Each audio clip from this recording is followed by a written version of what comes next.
అప్పుల బాధలు వెంటాడుతున్నాయా? అయితే 6 జేవిఆర్ వారి జాతిరత్నాలు ధరించండి. హలో అండి, అందరికీ నమస్కారం. నేను మీ కట్టా కార్తీక్. ఆంధ్రప్రదేశ్ లిక్కర్ స్కామ్లో కీలక నిందితుడైనటువంటి వెంకటేష్ నాయుడుకి సంబంధించినటువంటి కొన్ని వీడియోలు, ఫోటోలు బాగా వైరల్గా మారాయి. ఒకటి డబ్బు కట్టెలు లెక్కేస్తున్నటువంటి వీడియో, ఒక స్పెషల్ చార్టర్ ఫ్లైట్లో ప్రముఖ హీరోయిన్ అయినటువంటి తమన్నాతో దిగిన ఫోటో, 3 అతను ఎయిర్పోర్ట్లో ఫ్లైట్ దిగ్గానే ఒక వీవీఐపీని రిసీవ్ చేసుకున్న తీరు, ఎర్రబొగ్గున్న కార్లో అందులోను. ఈ వీడియోలు, ఫోటోలు బాగా వైరల్గా మారాయి. ఈ ఫోటోలు, వీడియోలు ఎప్పుడైతే వైరల్గా మారాయో వైసీపీ చాలా డిఫెన్స్లో పడిపోయింది. ఎందుకంటే ఈ వెంకటేష్ నాయుడు చెవిరెడ్డి భాస్కర్ రెడ్డి అనుచరుడని, చెవిరెడ్డి భాస్కర్ రెడ్డి తరపున ఒంగోలులో నామినేషన్ వేసిన వ్యక్తి అని, ఇతను అరెస్ట్ అయింది కూడా చెవిరెడ్డి భాస్కర్ రెడ్డితో కలిసే.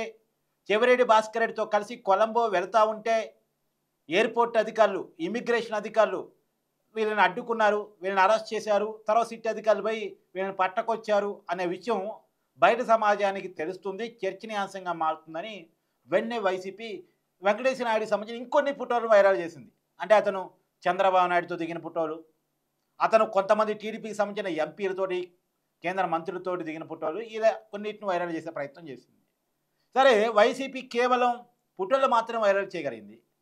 కానీ అప్పటికే వెంకటేశ్వర నాయుడికి సంబంధించిన విషయాలు మొత్తం సమాజంలో చర్చనీయాంశమైనవి. అంటే వెంకటేశ్వర నాయుడు ఎవరు? ఒక చిన్నపాటి ఈవెంట్ చేసుకునేటువంటి వ్యక్తి. కర్నూలు, నంజారా, హైదరాబాద్ పబ్బుల్లో ఒక చిన్నపాటి ఈవెంట్ చేసుకునే వ్యక్తి అని, జూనియర్ ఆర్టిస్టులు మెయింటైన్ చేసేవాడని. అలాంటి వ్యక్తి 2011లో చెవిరెడ్డి భాస్కర్ రెడ్డి పరిచయం ఏర్పడిన తర్వాత ఒక్కసారిగా అతని లైఫే మారిపోయిందనే విషయం బయటకు వచ్చింది. ఎందుకంటే ఒక చార్టర్ ఫ్లైట్లో ఒక పెద్ద హీరోయిన్తో దిగిన ఫోటో బయటకు వచ్చిన తర్వాత అతని లైఫ్ స్టైల్ ఏంటి అన్నది ప్రజలు మొత్తం చర్చించుకున్నారు. ఇది లిక్కర్ స్కామ్లో డబ్బులు కట్టెలతో వీడియో కూడా వచ్చిన తర్వాత, ఓహో, ఈ డబ్బుల వల్ల ఇతను ఎంజాయ్ చేయగలిగాడు, లిక్కర్ స్కామ్లో ఇతను కీలకమైన వ్యక్తి అనేది ప్రజలందరూ మాట్లాడుకున్నారు. ఇప్పుడు ప్రజలందరి చర్చని ఆపటం కోసం వెంకటేశ్వర నాయుడు భార్య రంగంలో దిగారు. ఆమె కోర్టులో పిటిషన్ దాఖలు చేశారు. ఆమె దాఖలు చేసిన పిటిషన్ ఏంటంటే, వెంకటేష్ నాయుడు పర్సనల్ మొబైల్లో ఉండేటువంటి వీడియోలు బయటకు ఎలా వస్తున్నాయి, వెంకటేష్ నాయుడు మొబైల్లో ఉండేటువంటి ఫోటోలు బయటకు ఎలా వస్తున్నాయి, కాబట్టి ఆ ఫోటోలు, వీడియోలు బయటికి రాకుండా ఆపాలి. దానివల్ల మీడియా ట్రయల్స్ జరుగుతూ ఉన్నాయి. మీడియాలో నా భర్త పర్సనల్ జీవితం మొత్తం చర్చకు వస్తూ ఉంది అనేది ఆమె కోర్టులో పిటిషన్ వేసుకున్నారు. సరే, ఆమెకి వేసుకునేటువంటి హక్కు ఉంది, వేసుకోవచ్చు. కానీ ఆమె ఒక విషయాన్ని మనం అడగాలి యాక్చువల్గా. ఎందుకంటే వెంకటేశ్వర నాయుడు ఒంగోలు లోక్సభ స్థానంలో చెవిరెడ్డి భాస్కర్ రెడ్డికి ఒక అనుబంధ నామినేషన్ వేశాడు. డమ్మీ నామినేషన్ అంటారు. ఆ డమ్మీ నామినేషన్లో సంవత్సరానికి వెంకటేశ్వర నాయుడు ఆదాయం 4,95,000, అంటే 5 లక్షలు కూడా కాదు. 5 లక్షల ఆదాయం కూడా లేని, ఎందుకంటే ఇవాళ 5 లక్షల ఆదాయం లేని వాళ్ళు ఎవరు ఉండరు. ఒక ఆఫీస్ బాయ్ ఆదాయం కూడా 5 లక్షలు ఉంటుంది. కానీ 5 లక్షల ఆదాయం కూడా లేని వెంకటేశ్వర నాయుడు ఒక చార్టర్ ఫ్లైట్లో ఎట్ట తిరగలిగాడు? ఒక పెద్ద హీరోయిన్తో ఫోటోలు స్పెషల్ ఫ్లైట్లో సింగిల్గా ఎలా దిగ్గలిగాడు? తర్వాత కోట్ల డబ్బులు లెక్కబెడుతూ వీడియోతో ఎలా దొరకగలిగాడు? చెవిరెడ్డి భాస్కర్ రెడ్డితో కలిసి ఫ్లైట్ ఎక్కే స్థాయికి ఎలా ఎదిగాడు? తర్వాత అతను ఫ్లైట్ దిగితే ఒక 5 లక్షల ఎంప్లాయీకి ఒక ఎర్రబుగ్గ కారు వచ్చి వీవీఐపీ లాగా రిసీవ్ చేసుకోవటం ఏంటి? ఈ ప్రశ్నకి ఖచ్చితంగా సమాధానం కావాలిగా. ఈ చర్చ సమాధానం జరగాలిగా. ఎందుకంటే అతను లెక్కబెట్టిన డబ్బు కావచ్చు, అతను ఎంజాయ్ చేసిన డబ్బు కావచ్చు, అతను తిరిగిన చార్టర్ ఫ్లైట్ కావచ్చు, ఎవరి ఆ డబ్బులన్నీ? ఆంధ్రప్రదేశ్ ప్రజలు లిక్కర్ తాగి ఆరోగ్యాలు చెడగొట్టుకున్న డబ్బే కదా. తప్పుడు మద్యం తాగి డబ్బులు కట్టేసి, అంటే క్యాష్ అండ్ క్యారీ పద్ధతిలో డబ్బులు కట్టేసి అడగోలుగా మోసపోయినటువంటి దానికి సంబంధించిన డబ్బేగా. ఇక్కడ ప్రజల ప్రాణాలు పోయినాయి, ప్రజలకు సంబంధించిన లివర్లు, కిడ్నీలు పోయినాయి ఆ నకిలీ సారా మద్యాన్ని తాగటం ఫలితంగా, ఆ కల్తీ ఆల్కహాల్ తాగటం ఫలితంగా. కానీ ఆ డబ్బులతో వీళ్ళు ఎలా ఎంజాయ్ చేశారో ఆ ప్రజలకు తెలవాలిగా. ఆ ప్రజల్లో తెలిస్తేనేగా రియలైజేషను, మన డబ్బుతో ఇలా చేశారా అని తెలవటానికి. అంటే ప్రజల్లో అవి చర్చనీయాంశం కాకూడదా? అవి వ్యక్తిగత సొమ్ము అయి ఉంటే ఎవరికి బాధ లేదు. కానీ అతని ఆదాయం 5 లక్షల కంటే తక్కువ. అతనే చెప్పాడు నామినేషన్ పత్రంలో. అతని డబ్బులతో అతను ఎంజాయ్ చేయలేదు అన్న విషయాన్ని అతను ఎన్నికల అఫిడవిటే చెప్తా ఉంది. మరి అతని డబ్బు కానప్పుడు, అతని డబ్బు కాని డబ్బుతో అతను ఎంజాయ్ చేసినప్పుడు, అది సమాజం డబ్బు అయినప్పుడు సమాజంలో చర్చ జరగాలిగా. ఇది బేసిక్గా అందరూ అడుగుతున్నటువంటి మాట. తర్వాత ఇంకొక విషయం కూడా ఇక్కడ కీలకంగా మాట్లాడుకోవాలి.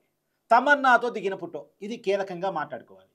తమన్నాతో దిగిన ఫోటోనే ఎందుకు బయటకు వచ్చింది అంటే, తమన్నా వైట్ అండ్ గోల్డ్ అనేటువంటి బంగారపు జ్యువెలరీ షాప్ మర్చెంట్కి వన్ ఆఫ్ ది ఓనర్ అట.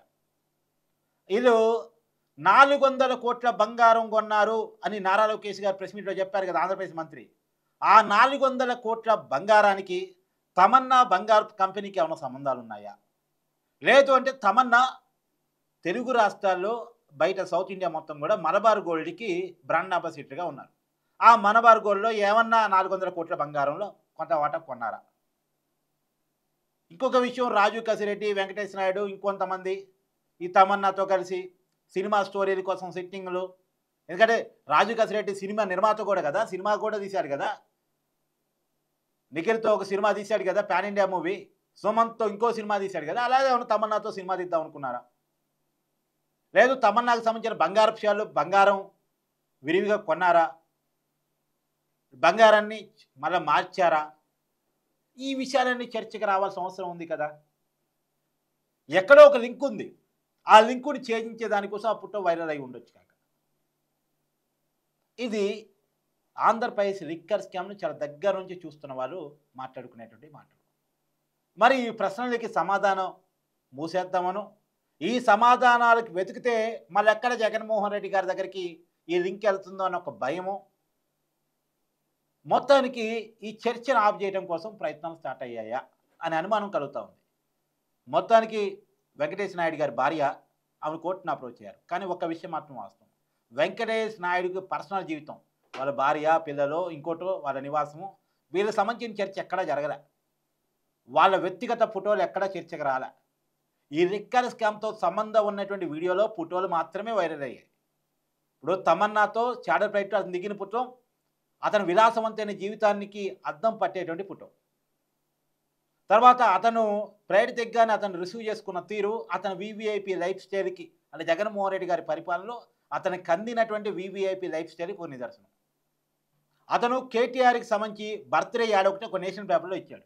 దాదాపు 10 లక్షల పైన ఖర్చు అవుతుంది. ఆ ఫోటో కూడా పెద్ద వైరల్ అయింది. దానికి కారణం ఏంటి?